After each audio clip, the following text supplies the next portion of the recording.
कानून को दी खुली चुनौती।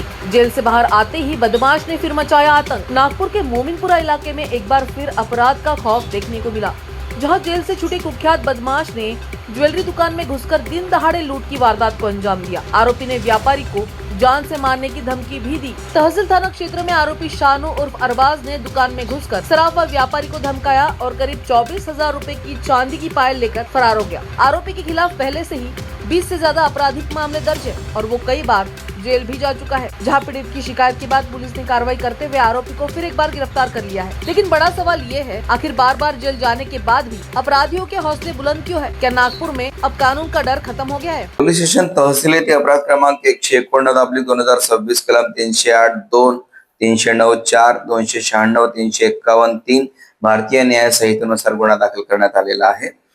सदर गुन्ह्यातील फिर्यादी अनस अन्सारी वल्द मोहम्मद आबिद अन्सारी वय 25 वर्षे, राहणार टिमकी रोड मोमिनपुरा यांचं अनस ज्वेलर म्हणून दुकान आहे आणि ते ज्वेलरचे दुकान चालवत असतात मोमिनपुरा परिसरामध्ये। यातील आरोपी जो आहे शानू उर्फ अरबाज उर्फ भांजा इस्राईल अन्सारी वय अंदाजे 30 वर्षे, राहणार कमाल बाबाच्या दर्गाजवळ मोमिनपुरा पोलीस स्टेशन तहसील नागपूर। सदर आरोपी हा पोलीस स्टेशन तहसीलच्या रेकॉर्डवरील अत्यंत नावाजलेला आरोपी आहे। त्याच्या विरुद्ध आतापर्यंत सर्व प्रकारचे गुन्हे दाखल आहेत। बॉडी ऑफेन्स, प्रॉपर्टी ऑफेन्स, जवळपास त्याचा 3दा एमपीडीए सुद्धा करण्यात आलेला आहे। आणि सदर आरोपी हा काल दिनांक